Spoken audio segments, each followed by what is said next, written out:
Power Breakfast. Halo, selamat pagi pendengar dan juga netizen dimanapun Anda berada. Senang sekali saya Berry Hamzah kembali mengajak Anda ngobrol-ngobrol santai dalam program Power Breakfast setiap Senin pagi. Karena biasanya kita ngobrol di studio ya melalui Zoom meeting, tapi kali ini saya kebetulan langsung datang ke rumah narasumber kami. Mungkin Anda sudah melihat di sebelah saya ada siapa. Kalau Anda kenal betul, mungkin Anda sudah tahu ya siapa narasumber Power Breakfast di pagi hari ini. Ya, saya sudah bersama dengan Ketua Umum Pengurus Besar Ikatan Dokter Indonesia PBID untuk periode 2025-2028. Ada Dr. Slamet Budiarto SH MHkes. Selamat pagi Pak Slamet. Selamat pagi. Apa kabar Pak? Alhamdulillah. Alhamdulillah. Pak Slamet ini juga adalah Wakil Ketua MPKU PP Muhammadiyah atau Majelis Kesehatannya PP Muhammadiyah Pak. Betul Pak ya? Betul. Wah, saya senang banget nih Pak. Di rumah yang ketika kita masuk dari depan penjagaan ya, ada petugas security. Rumahnya langsung posisinya paling depan. Jadi mudah sekali untuk ditemukan. Dan rumahnya ketika kita masuk juga, aduh, adem, asri, terus suasananya juga masih sejuk. Di sekitar masih banyak pohon-pohon ini, Pak. Ya, betul. Apalagi kalau Anda tahu di kawasan Jakarta Timur, kawasan mana sih yang masih banyak pohonnya? Di Cibubur tentunya. Betul, Pak ya? Betul, betul. Masih banyak pohon. Masih banyak pohon. Ini katanya baru pindah, Pak ya? Belum lama. Ya, baru 2 bulan yang lalu. Ada alasan kenapa akhirnya memutuskan 2 bulan yang lalu pindah ke sini, Pak? Ya. Karena polusi atau kenapa? Ya, karena mencari yang banyak pohon, yang kedua aksesnya dekat. Kebetulan di depan ada pusat pembibitan pemerintah DKI kan. Jadi jalur hijau yang nggak ditebang kan gitu. Iya. Pagi hari masih bisa mendengar burung-burung berkicau. Wah, asik banget itu pastinya. Kalau Anda mungkin ada di rumahnya Pak Slamet langsung di pagi hari ini seperti saya ngerasain asik betul menghirup udaranya. Masih segar, terus ditambah di belakang saya ini ya, ada taman, terus di sudut yang lainnya ada kolam renang. Aduh, nyaman banget deh rumahnya. Saya boleh nginep di sini, Pak? Oh, boleh. Depan sudah ada. Pak, ngomong-ngomong, hari ini ada kegiatan apa aja? Dan biasanya bangun jam berapa sih, Pak? Saya pengen tahu deh. Biasanya bangun jam berapa nih? Kalau dokter mungkin pagi-pagi kali ya? Ya, bangun ya saat azan subuh ya. Kita sholat. Habis itu kemudian sedikit olahraga lah. Sedikit olahraga, ngantar anak kan gitu kan. Terus nanti baru kegiatan mengurusi Muhammadiyah, mengurusi klinik, mengurusi akreditasi rumah sakit juga kita ada di situ juga. Kemudian mengurusi ID juga. Nah, ini yang menarik, nanti kita akan ngobrolin juga. Meskipun sebetulnya sekarang Pak Slamet sudah terpilih sebagai Ketua Umum atau Pengurus Besar Ketua Umum PBID, terpilih tahun 2025-2028, ternyata masih magang. Nah, masih magangnya itu apa? Magang sebagai Wakil Ketua Umum gitu Pak ya? Benar ya? Iya, betul. Nanti kita ngobrolin tentang itu juga. Tapi sekarang pagi-pagi ini saya mau ngulik-ngulik tentang kegiatannya Pak Slamet nih, kesehariannya. Kita santai-santai sedikit. Biasa sarapan nggak sih Pak kalau pagi-pagi Pak? Ya, saya sangat jarang sekali sarapan. Karena saya ngurangi karbo ya.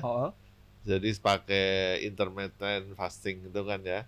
Jadi saya tiap 12 jam baru makan atau tiap 16 jam baru makan. Jadi seimbang. Andaikan hari ini makan banyak, besok puasa kan gitu. Jadi harus seimbang.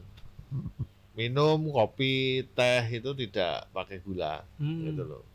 Jadi menerapkan pola hidup yang sehat. Wah, ini betul-betul dokter yang bukan hanya bicara biasanya nganjurin pasiennya, tapi menerapkan langsung. Iya, saya menerapkan langsung. Dari kapan itu Pak? Udah 5 tahun yang lalu. Dulu saat saya Sekjen ID itu beratnya 110 tuh. Wah. Ya, kemudian menggunakan cara yang makan ya puasa gitu kan ya. Itu sekarang 83, 84 kilo kan itu turun banyak. Target saya sih 75 lah. Wah, mudah-mudahan tercapai targetnya. Tapi kalau sarapan berarti baru start itu siang ya, jam 12 atau pas makan siang? Malam saya makan terakhir jam 8, berarti saya jam 9 atau jam 10 saya sarapan. andaikan saya makan jam 6 terakhir, 6 sore, maka jam 8 atau jam 9 juga saya sarapan, tiap 16 jam. Oh, itu diatur betul-betul waktunya gitu ya? Atur. Ada makanan atau menu favorit yang biasa dipilih kalau pagi-pagi gitu? Ya, saya sudah meninggalkan nasi ya, ataupun karbohidrat, saya makannya ya kayak telur, yang lauk, apa namanya, protein tinggi. Protein tinggi. Itu nggak makan nasi sama sekali berarti? Saya sama sekali nggak. Gitu. Kentang penggantinya atau apa? Kentang juga tidak. Kentang juga tidak. Ya, kan tubuh itu kan membutuhkan kalori. Kalori kan tidak hanya dari nasi, tapi dari daging, dari telur, dari ayam dan lain-lain. Itu kan untuk memenuhi kalori tubuh itu bisa, gitu loh. Nah, kalau kita kelebihan apa namanya lemak atau apa, dengan waktu 12 sampai 16 jam itu kan bisa terbakar lemaknya. Gitu loh. Wah, ini bener kan tadi saya bilang, jadi dokter yang bukan hanya bisa menyampaikan saran ke pasien-pasiennya, tapi juga mengaplikasikan hidup sehat betul-betul. Olahraga gimana, Pak? Gimana? Olahraga gimana? Ya, olahraga saya golf. Oh, golf. Ya, sering driving lah. Saya ngeliat ada Ya, tempat main golf juga ya, tuh tadi. di lantai 3. Di lantai 3 ya? Tiap hari lah gitu ya. Latihan gitu loh. Sama renang atau gym seperti itu. Paling sering golf. Kolam renang nggak terpakai, Pak? Kolam renang ya sekali-kali, seminggu sekali. Sama anak-anak mungkin Sama biasanya anak. ya. Betul. Wah, luar biasa. Jadi kalau mau hidup sehat itu ikutin caranya Pak Slamet udah paling bener nih kayaknya ya. Ya, penyakit itu kan penyebabnya 3. Satu gen, keturunan. Ya. Yang kedua adalah kebiasaan. Kebiasaan kita yang buruk-buruk Ya, berarti ya. kan? Misalnya tidak pernah olahraga, makan terlalu banyak, terus bekerja di polusi yang tinggi kan. Yang ketiga adalah pikiran. Ngaruh ya? Mengaruh sekali. Karena pikiran itu menyebabkan daya tahan tubuh kita turun. Jadi kalau Bapak Ibu bisa mengendalikan tadi, kalau keturunan sih kita nggak ada ya. Nggak bisa apa-apa lah. Gitu loh ya. Mengendalikan pikiran, jangan banyak stres, karena stres itu pasti menurunkan daya tahan tubuh. Yang kedua, kebiasaan yang baik, kan gitu loh ya. Nah, puasa Senin Kemis atau setiap hari puasa sehari tidak, itu bisa juga. Atau tiap 16 jam baru makan. Kebiasaan-kebiasaan yang baik ya insya Allah sudah berusaha untuk menjadi sehat. Nah, ini saya pengen tahu nih, kan kadang-kadang ya di Indonesia kita bisa bicara, wah pola hidup sehat, jaga pola pikir, terus olahraga gitu Pak. Kalau kita ngomongin kondisi kesehatan seperti itu, hampir semua orang di Indonesia harusnya paham Pak ya. Harus paham tentang hal itu. Tapi aplikasinya agak sulit Pak. Ini apakah berkaitan dengan derajat kondisi kesehatan masyarakat di Indonesia sebetulnya? Atau literasinya gimana sih? Ya. Prinsipnya begini, kalau kita makan, kita bisa mengendalikan kebiasaan buruk. Misalnya begini, kita nggak sempat olahraga, berarti kita makannya diatur. Nah, hari ini makan banyak, hari besok puasa dong harusnya. Jadi seimbang, seperti orang Jepang ya kan, umurnya panjang ya kan. Itu nggak ada teh manis tuh, nggak ada. Bener. Ya. Ocha makan atau nasinya teh hijau. banyak. Tapi negatifnya nasi, positifnya dia makan ocha itu tawar, semua tawar. Sayur-sayuran biasa itu orang sayuran gitu loh. Walaupun makan nasi. Jadi keseimbangan lah yang penting gitu. Intinya di situ. Hidup kita harus seimbang. Yang utama lagi pikiran, apalagi Bapak Ibu yang bekerja penuh dengan tekanan dan lain, asal pikirannya bisa dikendalikan saya kira tidak menyebabkan sakit. Kembali ke pertanyaan saya tadi nih Pak, derajat kesehatan di Indonesia, masyarakat di Indonesia itu bagaimana sih? Bagaimana sebetulnya? Ya derajat kesehatan Indonesia kan kita bandingkan dengan negara-negara ASEAN, Singapura, Malaysia, Thailand, Vietnam. Umur angka harapan hidup kita memang terendah ya, terendah sekitar 70-an sekian, kan 71 atau 72. negara tetangga di atas itu. Yang kedua, angka infeksi kita tinggi, misalnya kita TBC itu loh ya. TBC yang batuk, TBC itu kita nomor 2 seluruh dunia. Wah. Seluruh dunia nomor 2. Kemudian angka kematian ibu dan bayi kita juga masih tinggi dibanding negara-negara ASEAN. Jadi memang derajat kesehatan masyarakat Indonesia sudah ada peningkatan. Tapi kalau dibanding negara ASEAN kita masih di bawah, ketinggalan. Belum baik. Ya. Masih ketinggalan. Belum baik. Ya. Itu penyebabnya karena apa sebetulnya? Ya. Untuk mengendalikan untuk menjaga derajat kesehatan Indonesia itu kan prinsipnya hanya 4. Promotif, preventif, kuratif, sama rehabilitatif. Promotif itu pemerintah melalui Vaskes pemerintah, melalui Dinas Kesehatan, Kementerian Kesehatan, setiap hari harus gencar melakukan promosi tentang kesehatan. Kalau di negara lain, hari ini ada penyakit sering flu, udah diinfokan di tiap sekolah, di mana-mana, itu namanya promosi. Sehingga masyarakat tahu, ya, jadi peduli. Mau ada lagi musim flu, dia pakai masker dan lain-lain. Nah, itu promosi kita belum berjalan dengan baik. Ya kan, Mas, jarang kan mendengar sosialisasi kesehatan, sangat jarang. Bisa menggunakan audio visual, sekolahan dan lain-lain bisa. Itu belum berjalan. Zaman dulu, era Orde Baru itu, posyandu itu hampir di tiap iya. Masif banget tuh, iya bener-bener. Itu masif itu. Padahal saat itu belum ada WA kan itu. Tapi banyak yang datang tuh waktu itu. Banyak yang datang. Itu sebagai pusat kesehatan. Nah, itu kan selama ini mangkrak ya. Belum turun lah itu kinerjanya.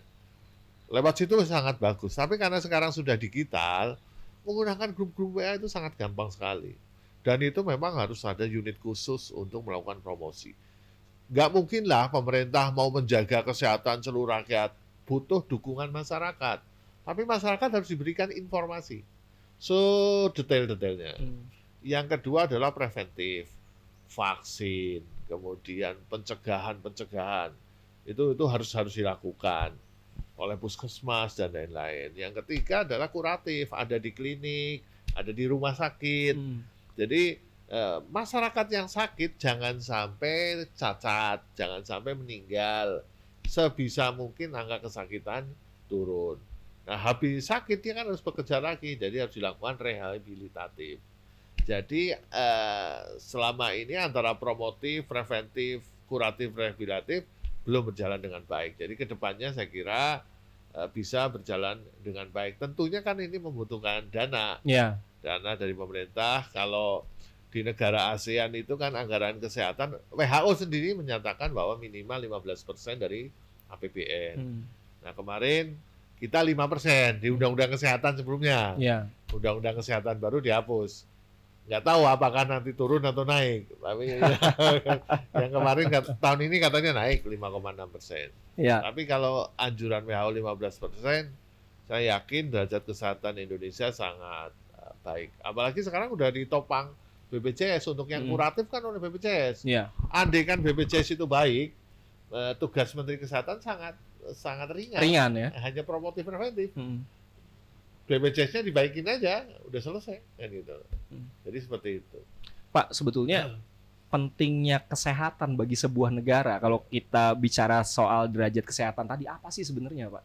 Ya, ada 2 yang sangat penting, yaitu pendidikan dan kesehatan. Pendidikan bisa ditetapkan anggaran 20%, kesehatan enggak. Harusnya sama seperti di negara lain. Kenapa kesehatan sangat penting? Karena antara ayam dan telur. Seorang ekonom mungkin mengatakan begini, dengan anggaran segini aja kesehatan sudah berjalan, gitu loh. Tapi kalau seorang ekonom yang bagus, ini adalah kesehatan sebuah investasi. Kalau masyarakat sehat, maka roda ekonomi akan berjalan dengan baik. Tapi kalau sakit, maka mandek ekonominya. Siapa yang mau kerja, siapa yang mau jualan gitu ya. Dan yang kedua adalah efek penularan. Misalnya satu kantor batuk 1, Iya. dia masuk kantor kan, seminggu tidak sembuh ya, udah nularin berapa orang, ekonomi akan rugi kan itu. Jadi memang kesehatan adalah suatu keniscayaan yang dianut oleh seluruh dunia, termasuk Timor Leste aja anggaran kesehatannya juga bagus. Itu sebuah kewajiban negara untuk menjaga derajat kesehatan masyarakat Indonesia agar orang sehat tidak sakit, agar orang sakit cepat sembuh, tidak meninggal, agar umur harapan hidup meningkat. Tidak bisa diukur, wah kalau untuk anggaran kesehatan terlalu tinggi ya, tidak bisa. Kita contoh negara lain gitu loh. Kalau itu bagus, maka umur harapan hidup tinggi.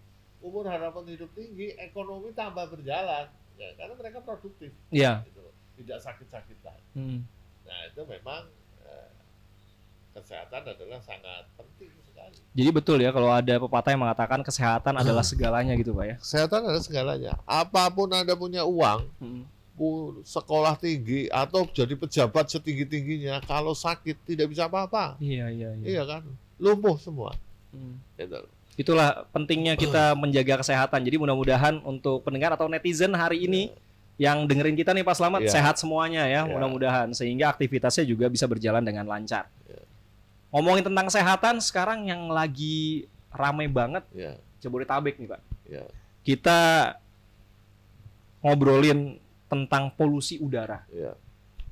Kalau saya nggak tahu nih di Cibubur mungkin ada polusinya, tapi ya sedikit banyak terbantu dengan adanya pohon yang rindang tadi. Disaring gitu ya.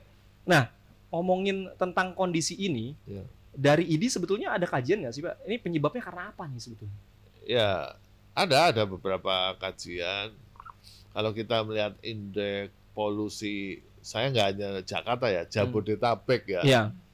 Itu dibanding negara tetangga itu 3 kali lipatnya. Jadi negara tetangga hanya sepertiganya. Kita sangat tinggi dan sudah buruk kan begitu ya. Dan ini akan menyebabkan atau berpotensi menyebabkan mudah infeksi saluran nafas. Yang kedua, bisa meningkatkan prevalensi kanker paru, gitu loh. Jadi kanker yang ada di paru-paru karena polusi. Sehingga ini pemerintah harus cepat melakukan sebuah keputusan untuk mengendalikan polusi ini, ya kan. Di negara lain, contoh saya negara lain Tokyo ya. Kota Tokyo itu kota mungkin lebih padat daripada kita, sangat padat. Tapi indeks polusinya 1/10 dari kita. Di sana pohon sedikit kalau nggak salah deh. Iya, saya melihat kayaknya lebih banyak gedung-gedung. Ya, lebih gedung-gedung. Tapi kok bisa? Pohon betul bisa, tapi kan hanya mengurangi, tidak menghilangkan. Nah, tapi yang utamanya kalau menghilangkan yaitu kajian kami di kemungkinan dari pabrik, yang utama dari kendaraan bermotor, itu harus segera dikendalikan. Sekarang sudah ada ganjil genap, tapi kan jamnya hanya tertentu, gitu loh. Jam tertentu full, kalau jam tertentu enggak. Ya memang perlu sebuah keputusan atau yang ya agak ekstrim gitu. Kalau mau mengendalikan Jabodetabek, karena ini urusannya dengan kesehatan dan nyawa ini. Kita menyimpan bom waktu, gitu loh. Itu ngarah ke itu juga nggak sih tadi Pak? Angka harapan hidup sebetulnya? Oh iya, kalau orang mudah infeksi, komplikasi meninggal. Orang kanker paru, hitungannya berapa tahun dia meninggal. Ada berapa bulan, ada berapa tahun meninggal. Jadi menurunkan angka harapan hidup. Makanya angka harapan hidup kita kan lebih rendah daripada negara tetangga. Kan seperti itu. Jadi pemerintah harus bikin kebijakan yang agak ekstrim lah untuk kali ini. Apakah ganjil genap begitu keluar rumah ganjil genap, nah, kan gitu kan? Baik mobil maupun motor, karena motor sangat banyak sekali. Tapi resikonya pemerintah harus menyediakan transportasi umum, gitu, harus diarahkan ke situ, gitu. Di Cibubur sudah ada LRT, sudah ada Transjakarta, sudah bagus. Kemudian memperbanyak mobil-mobil listrik ya, agar tidak terjadi polusi. Nah ngomong-ngomong tentang mobil listrik, Pak Slamet ini salah satu yang sudah menggunakan mobil listrik. Jadi ikut membantu juga nih ya, bagaimana supaya go green kendaraannya. Sering dipakai Pak, kendaraan listrik Pak? Ya siapa? Sehari-hari pakai. Sehari-hari pakai Ioniq. Ioniq ya. Jadi sudah ada 2 kendaraan listrik di rumahnya Pak Slamet. Dan anak-anak juga ternyata menggunakan listrik juga ya, kendaraan listrik ya. Ya. Ini baru-baru ini karena ada isu polusi atau gimana Pak? Ya, satu untuk mengurangi polusi. Yang kedua adalah ada subsidi pemerintah. Yaitu pajaknya lebih murah kan? Lebih murah, ya. Mungkin sepersepuluhnya mungkin ya. Pajak kendaraan elektrik. Yang ketiga tidak kena ganjil genap, gitu loh. Jadi itu lebih nyaman. Lebih nyaman. Ya. Udah berapa lama Pak pakai kendaraan listrik? Baru ya 4 bulan. 4 bulan, wah belum lama. Tapi kan ini memang mobil listrik kan baru-baru aja. Baru-baru ini, iya. Sebetulnya sudah dari tahun lalu, tapi memang Ya. baru dipergunakan 4 bulan ini ya. Ya, kan 4 inden. Inden, oh ya benar. Kendaraan Setahun. listrik memang lebih lama biasanya kalau untuk kita miliki ya, kalau Ya. mau pesan segala macamnya. Kalau merubah mobil listrik semua kan tidak semua masyarakat mampu. Iya, Yang betul. utama adalah public transport. Public transport yang ramah lingkungan. Ya, jadi pemerintah harus mulai hari ini coba deh ganti seluruh transportasi umum menjadi yang ramah lingkungan. Saya nggak tahu apakah masih udah ramah lingkungan listrik belum itu. Ini Kalau belum, Transjakarta ada sih Pak beberapa. Iya, belum semua. Belum Iya. semua memang. Tapi sudah ada yang berbasis gas. Ya. Gas, saya nggak tahu berapa persen ya. Yang gas masih ada yang pakai solar atau enggak saya nggak tahu. Tapi ada yang gas, ada yang sudah menggunakan listrik. Ya, harusnya listrik. Ya, kalau itu diperbanyak semuanya kayaknya terus masyarakatnya mau pakai asik Pak ya. Ya. Menurut saya polusi ini sudah lampu merah ya. Perlu pemerintah pusat yang turun. Kalau tidak ini bom waktu, yaitu tadi menurunkan umur harapan hidup orang. Kalau Pak Slamet karena menghadapi kondisi ini akhirnya keluar rumah sama seperti pandemi Pak, pakai masker terus-terusan atau gimana Pak? Ya kadang pakai masker, kadang tidak kan. Kadang manusia itu kalau tidak nyaman gitu kan, pakai masker kan tidak nyaman. Mungkin kalau kondisi ke Jakarta Pusat yang full, Kira-kira yang polusinya udah kelihatan banget ya. ya. Itu Atau memutuskan menggunakan untuk pakai. air purifier yang Ya, ada air purifier di rumah mobil, ya, di rumah maupun di mobil. Gitu. Itu bisa ngurangi, lumayan. Oke, kita jeda dulu. Nanti kita akan bahas nih kira-kira hal apa lagi yang perlu dilakukan atau yang minimal bisa kita lakukan ya untuk mengurangi dampak polusi yang terjadi di Jabodetabek. Nanti kita contoh juga nih apa yang sudah dilakukan oleh Pak Slamet selama ini ya. Nanti kita lanjut lagi. Power Breakfast. Pendengar dan netizen, terima kasih Anda masih bersama kami dalam program Power Breakfast. Saya masih bersama Pak Slamet Budiarto. Sekali lagi saya ingatkan, beliau adalah Ketua Umum Pengurus Besar Ikatan Dokter Indonesia PBID untuk periode 2025-2028. Pak Slamet ini juga Wakil Ketua MPKU PP Muhammadiyah atau Majelis Kesehatan PP Muhammadiyah. Pak Slamet, tadi kita ngobrolin tentang kondisi polusi udara yang terjadi di Indonesia atau di Jabodetabek. Yang biasanya dilakukan atau harus dilakukan oleh masyarakat di Indonesia ketika menghadapi kondisi seperti ini apa Pak? Kalau tadi kan menggunakan kendaraan listrik, menggunakan transportasi umum, pilihannya adalah masyarakat belum tentu nyaman atau belum tentu mampu. Kalau yang bisa kita lakukan apa supaya kita tidak terpapar polutan-polutan tadi misalnya? Ya, yang paling bisa dilakukan oleh masyarakat itu adalah menggunakan masker. Masker pun masker khusus yang memang pori-porinya yang sangat kecil, asap tidak bisa masuk. Tapi ini sifatnya hanya mengurangi ya, hanya mengurangi. Kemudian yang kedua mengurangi keluar rumah di pusat-pusat polusi, misalnya di Jakarta di jalan dan lain-lain.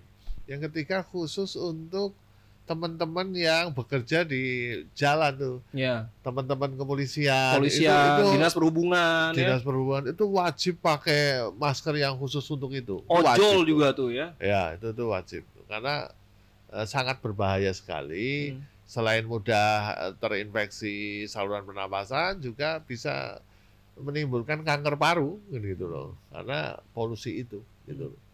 Jadi paling yang dilakukan oleh masyarakat seperti itu. Ada report nggak sih Pak yang masuk ke teman-teman di IDI misalnya karena kondisi ini akhirnya mereka yang sakit infeksi ya, mohon maaf, infeksi saluran pernapasan atas atau batuk-batuk itu jadi makin meningkat sekarang? Ada meningkat. Itu ada di Dinas Kesehatan DKI Jakarta, Kementerian Kesehatan juga punya.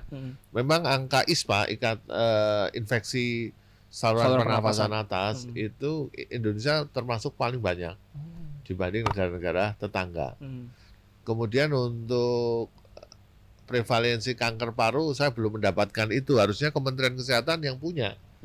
Dari tahun ke tahun kanker paru bagaimana gitu loh. Khususnya di Jabodetabek atau kota-kota besar gitu loh. Itu harus ada karena dengan data itu kita bisa memberikan alasan-alasan tadi, kebijakan alasannya begini kan gitu.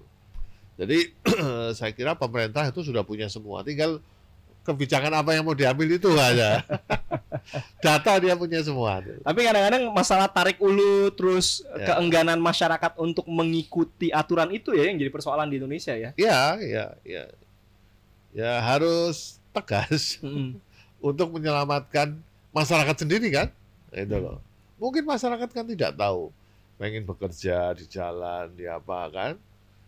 Dia tidak paham promosinya kan kurang sehingga ya cuek-cuek aja gitu. Tapi kalau promosinya bagus bahwa ini akan menyebabkan ini termasuk kandungan juga ya, janin itu akan pengaruh juga bisa pengaruh gitu loh.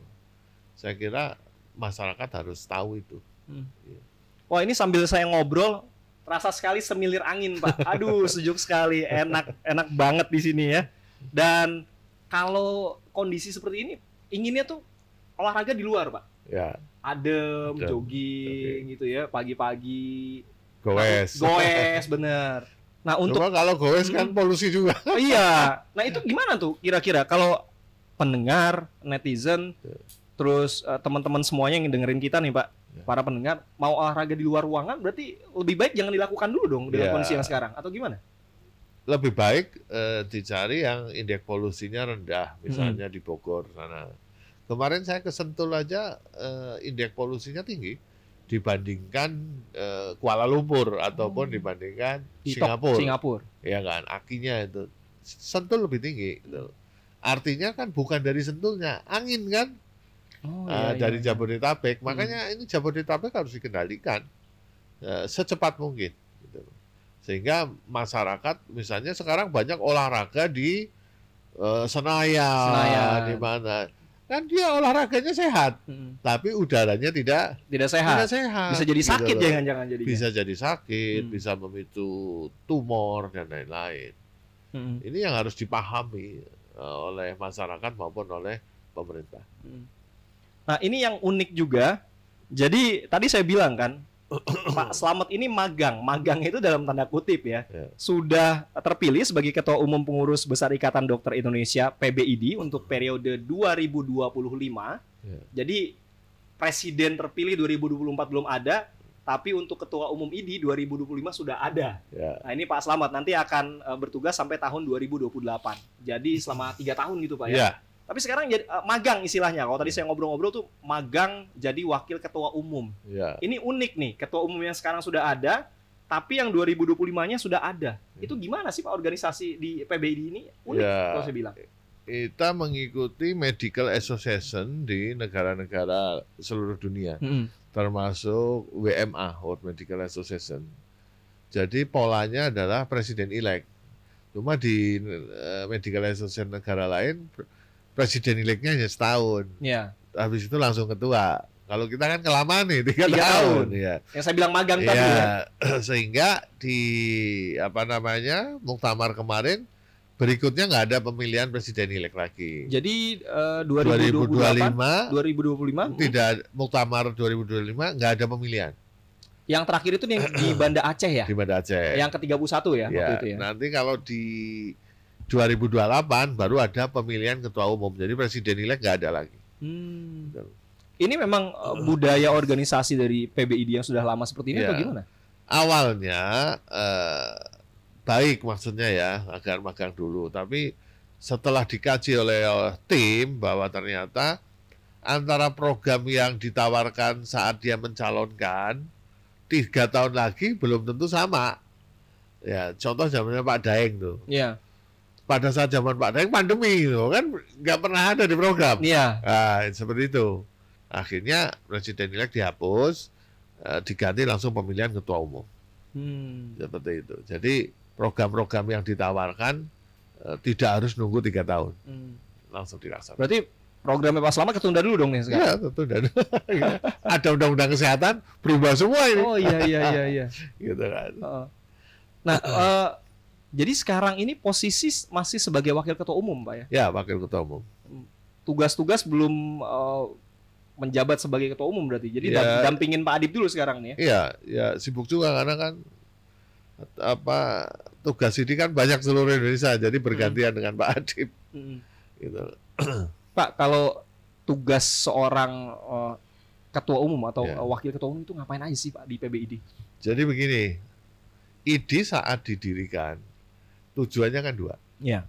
membantu masyarakat dan membantu anggota. Itu aja konsentrasinya.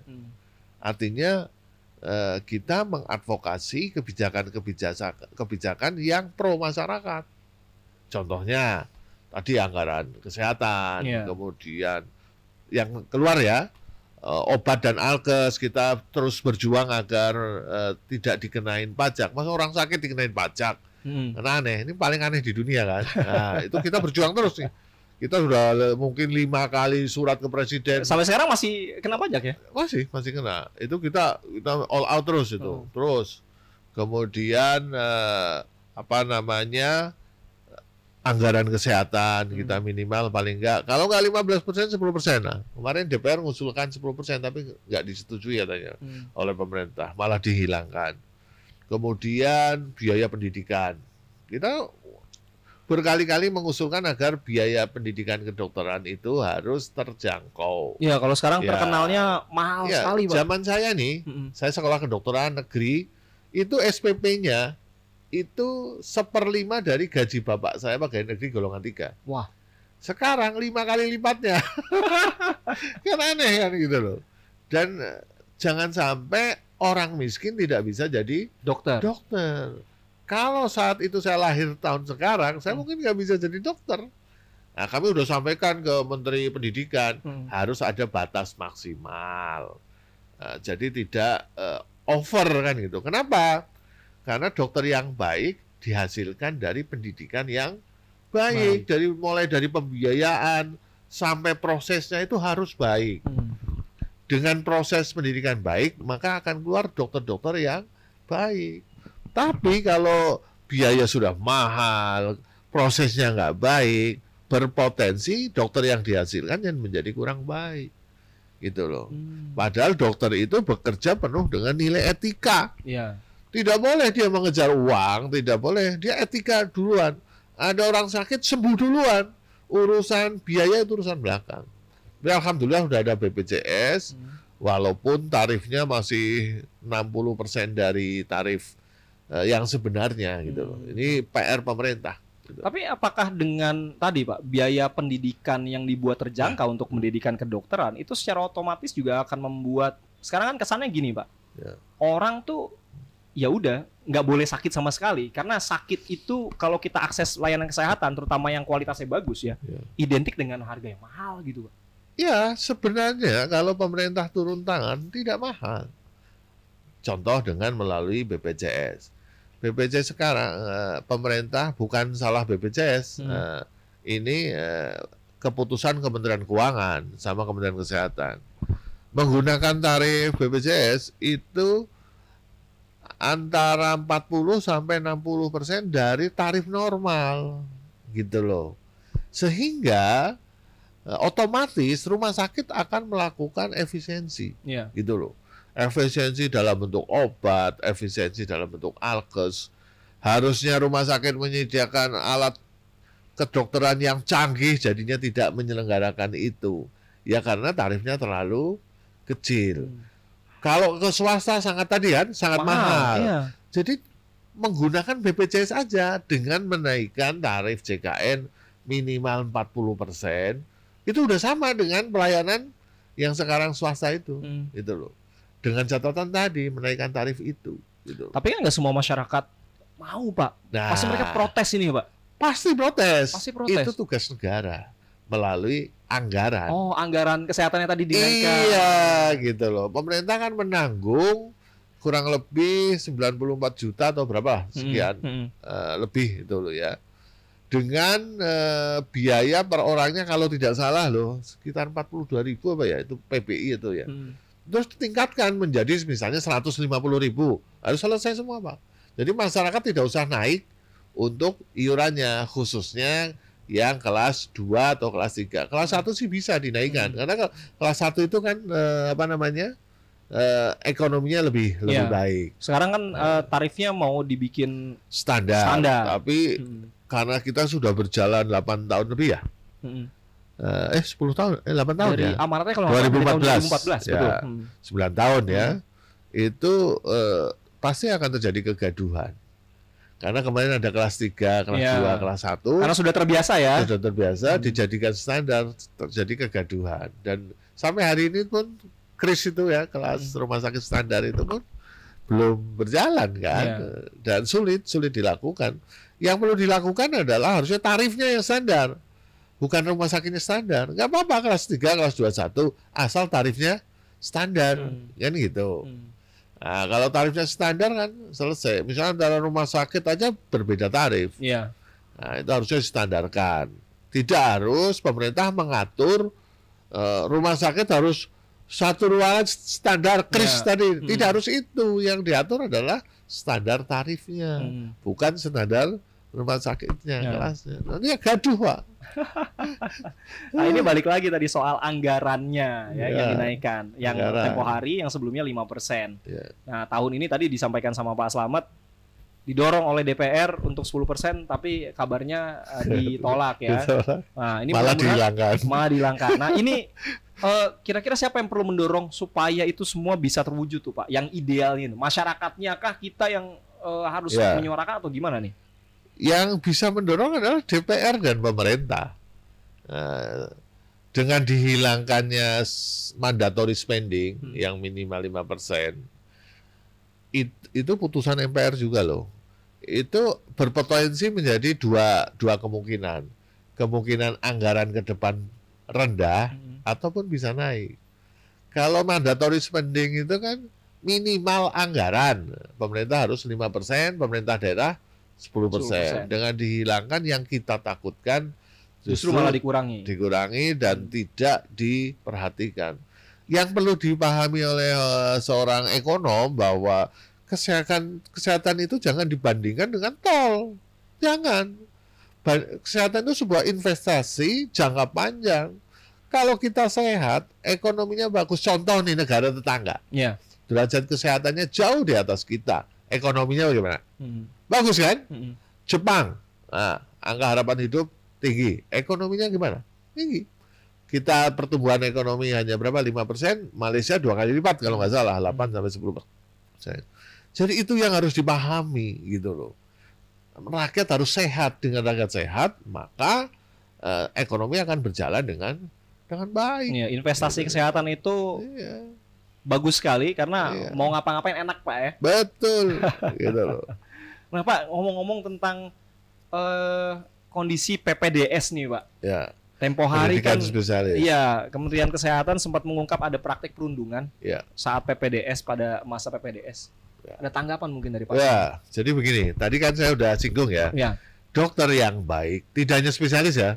Dokter umum maupun dokter spesialis dihasilkan dari pendidikan yang baik. Ya kan? Pendidikan yang baik itu pembiayaannya tidak mahal. Yang kedua, prosesnya juga harus bagus. Yang saat ini terjadi di Indonesia, baik pendidikan dokter umum, koas, ataupun residen PPDS, itu waktunya itu luar biasa melebihi waktu yang ditentukan. Misalnya nih, hari ini jaga malam, besok masih melakukan pelayanan. sampai berikutnya. Bisa mungkin 3 malam, bisa 4 malam. Nggak diatur waktunya sedemikian. Harusnya kalau seorang koas atau residen jaga malam, besok harus libur. Iya. Satpam aja harus libur kan, begitu. Undang-undangnya kan begitu. Iya. Itu harus libur gitu loh. Karena apa? Kalau nggak libur, dia melakukan pelayanan, membahayakan diri sendiri, dan utamanya membahayakan masyarakat. Iya, pasiennya jadi bahaya. Iya, bahaya. Nggak bisa konsentrasi. Iya, apalagi dia semalam tidak tidur. Ibarat bapak naik bis, disupiri supir yang malamnya nggak tidur, bagaimana? Gitu loh. Wah, nggak kebayang itu Mas. Nggak kebayang kan? Nah, itulah yang harus diatur. Yang kedua, perundungan tadi, gitu loh. Banyak, ada beberapa center pendidikan yang mungkin itu center pendidikannya nggak tahu, tapi kalau di PPDS kan sistemnya senior junior. Pengaturan PPDS itu diserahkan kepada senior, itu yang salah. Harusnya langsung dilakukan oleh fakultas. Kalau oleh seniornya dulu dilakukan perundungan, dia akan balas dendam, terus putar balik. ID sudah mengeluarkan fatwa MKEK, Majelis Kehormatan Etik, bahwa tidak diperbolehkan perundungan, dan malah kita kencang kalau sampai ketahuan itu perundungan, ID akan mengeluarkan dari anggota ID itu loh. Nah sekarang pemerintah walaupun terlambat tapi jauh lebih baik daripada tidak melakukan. Ya. Sudah mengeluarkan itu, tapi sayangnya seperti pistol itu pistol karet nih, bukan pistol tajam nih. Jadi dia Kementerian Kesehatan tidak bisa berjalan sendiri karena PPDS itu di bawah Mendikbud. Ya kan, harusnya SK bersama, instruksi bersama antara Menteri Pendidikan dan Kebudayaan dan Menteri Kesehatan, bahwa satu pelaku perundungan akan dipecat dari PPDS kalau dilakukan oleh senior. Konsultan yang dosennya yang mengetahui itu atau membiarkan itu akan diberi sanksi apa. Direktur rumah sakitnya akan sanksi apa. Nah yang sekarang terjadi kan, Kementerian Kesehatan hanya bisa memberi sanksi kepada direktur rumah sakit, tidak bisa memberi sanksi kepada pelaku, karena itu di bawah Kementerian Pendidikan. ID sudah mengusulkan kepada Kementerian Kesehatan agar surat edaran atau surat instruksi itu bersama dengan Kementerian Kebudayaan dan Pendidikan. Ya, jadi semacam SKB gitu ya. Iya, jadi jangan pistol karet. Kalau pistol karet sakit di kita kan gitu kan. Gitu loh. Harus ada shock terapi memang. Apakah direktur rumah sakitnya diganti, ataukah yang melakukan perundungan dipecat atau diskor sekian tahun, sekian bulan. Itu harus dilakukan karena berbahaya sekali, Pak. Mengingat ya mohon maaf, ada famili saya itu loh dalam keadaan hamil kan gitu ya, apalagi dilakukan perundungan seperti itu. Kemarin saya dapat laporan ada dokter residen semester 1 disuruh mencarikan tempat bulu tangkis, suruh bayarin, kan gitu, itu nggak benar kan. Nah itu nggak benar, tapi itu bisa dilakukan dengan sistem itu ada di Kementerian Pendidikan dan Kementerian Kesehatan. Harusnya seorang residen itu boleh cuti hamil, Jadi jangan sampai ada pelanggaran HAM di pendidikan dokter spesialis maupun pendidikan dokter, gitu loh. Itu harus nggak boleh ada. Nah sekarang sudah melakukan, tapi saya belum melihat upaya dari Kementerian Pendidikan. Kayaknya ayam-ayam saja gitu loh. Padahal itu dosa loh Pak, karena dokter yang dihasilkan akan menjadi berpotensi kurang baik kalau hasil dari perundungan. Nah, gitu. Pak, untuk membuat semakin baik dunia kedokteran ke depannya, karena Pak Slamet nanti akan secara definitif menjabat sebagai Ketua Umum PBID di tahun 2023. Ada gambaran Pak, atau sekarang sudah mulai ngerancang-rancang nih program-program kerja atau apa yang akan dilakukan oleh Pak Slamet nanti ke depannya? Sudah, kita akan memberikan paper atau buku blue paper lah gitu ya kepada khususnya Kementerian Kesehatan yang tadi mulai promotif, preventif. Promotifnya caranya bagaimana, preventifnya caranya bagaimana, kuratif ya BPJS-nya harus diperbaiki. BPJS-nya udah bagus. Bapak kalau berobat di Malaysia, di Singapura, ketemu spesialis nunggu 1 atau 2 minggu. Di Indonesia hari ini pun bisa, gitu loh. Hanya kualitas Kalau di Singapura itu sekali periksa bisa setengah jam. Kalau di sini cuma 5-10 menit kan gitu kan. Jadi kualitasnya yang harus diperbaiki. Caranya bagaimana? Caranya adalah dengan meningkatkan tarif tadi. Bahwa kesehatan itu adalah investasi. Naikkan 40% tarifnya agar sama dengan tarif 40% naik itu aja tarif kelas 3 loh. Gitu loh. Kelas 3 umum loh ya. Itu naikkan. Yang kedua adalah selain itu penyebaran dokter. Hampir setiap negara memang dokternya itu akan mengumpul di satu wilayah ya. Iya, di pusat-pusat kota. Itu tugas pemerintah. Kami mengusulkan misalnya untuk daerah NTT itu mana mungkin lah dokter yang sudah pendidikan di kota besar punya keluarga datang ke sana tanpa ada jaminan kesejahteraan pendidikan bagi anaknya. Kami mengusulkan beberapa alternatif. Alternatif pertama memberikan beasiswa kepada dokter-dokter yang asli daerah tersebut. Yang kedua, sistem seperti perusahaan-perusahaan asing itu loh Pak, perusahaan tambang. Di suatu daerah, di rumah sakit daerah nggak ada dokter, di puskesmas nggak ada dokter, tapi di tambang tengah hutan dokternya lengkap. Kenapa? Karena satu, kesejahteraan. Yang kedua, sistemnya dia 3 minggu di sana, misalnya 3 minggu libur, gitu loh, sistem begitu. Nah, walaupun biayanya nambah, tapi kan bagi dokternya nyaman. Oh, 3 minggu saya bisa berkumpul keluarga di Jakarta, di Jogja, di mana, tapi 3 minggu dia bisa tugas di sana menggunakan pola itu plan kedua, gitu loh. Kalau kita memaksa dokter untuk ditempatkan di sana, masuk kategori pelanggaran HAM. Jadi promotif ditingkatkan, preventif ditingkatkan, puskesmas harus sekarang masalah juga puskesmas. Jadi 80% peserta JKN mengumpul di puskesmas, padahal puskesmas itu tugasnya promotif preventif. Harusnya itu disebar ke klinik-klinik, ke praktek dokter. Jadi misalnya Mas di satu perumahan nggak perlu nyari puskesmas jauh, di dokter yang di dokter keluarga di dekatnya aja. Biasanya banyak. Iya, tempat untuk bercurah curhat soal kesehatan dan lain. Itu harus disebar di situ. Jadi puskesmas dikembalikan kepada promotif preventif. Kemudian kuratifnya BPJS tadi. Nah, ada satu lagi perizinan gitu loh. Perizinan itu sangat sulit sekali gitu loh. Sangat sulit sekali. Perizinan klinik, perizinan rumah sakit itu juga harus disederhanakan. Ada di mana? Ada di Kementerian Kesehatan, itu harus itu. Yang kemudian dokter-dokter Indonesia yang ada di luar negeri itu loh ya, sekolah di luar negeri. Itu dipermudah masuk Indonesia. Caranya bagaimana?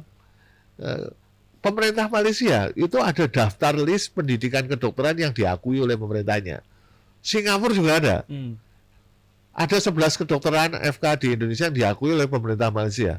Indonesia sama sekali tidak ada. Oh, gitu ya. Jadi nanti anaknya bapak mau sekolah di Malaysia bingung milih FK mana yang diakui oleh negara.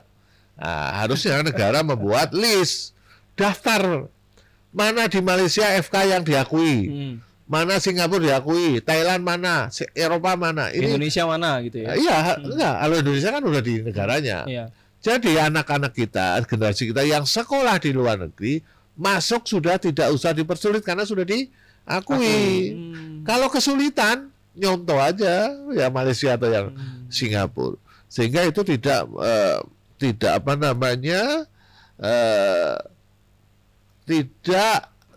jalan di tempat kedokterannya.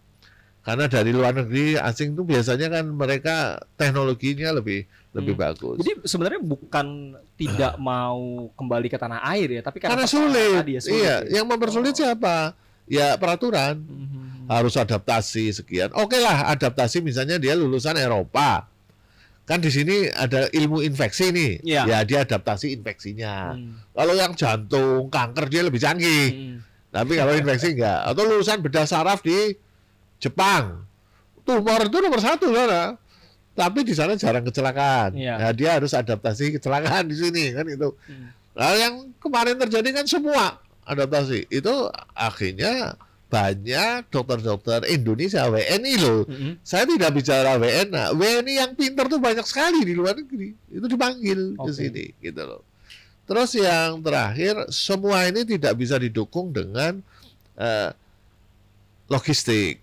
Alat kesehatan harus zero pajak, tidak boleh terkena pajak, baik pajak masuk, pajak PPN, masukan pengeluaran itu harusnya nol.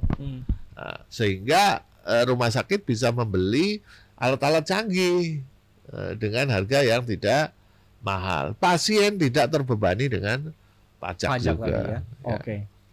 Wah, luar biasa. Ini sebenarnya kita masih mau ngobrol panjang nih, ngobrolin keseharian tentang Pak Slamet lagi tentunya ya, karena rumahnya nyaman banget Pak. Tapi kami terima kasih loh Pak, sudah diterima pagi-pagi di kediamannya Pak Slamet di kawasan yang rindang. Kalau keluar rumah udah kelihatan pohon, udah kayak hutan Pak, tapi hutan dalam positif ya, karena rindang sekali, nyaman. Udaranya masih sejuk. Terima kasih, mudah-mudahan nanti kita boleh ngobrol-ngobrol lagi Pak. Oh boleh, siap. Banyak waktu nanti kita akan ngupas lagi tentang Pak Slamet, tapi di lain waktu.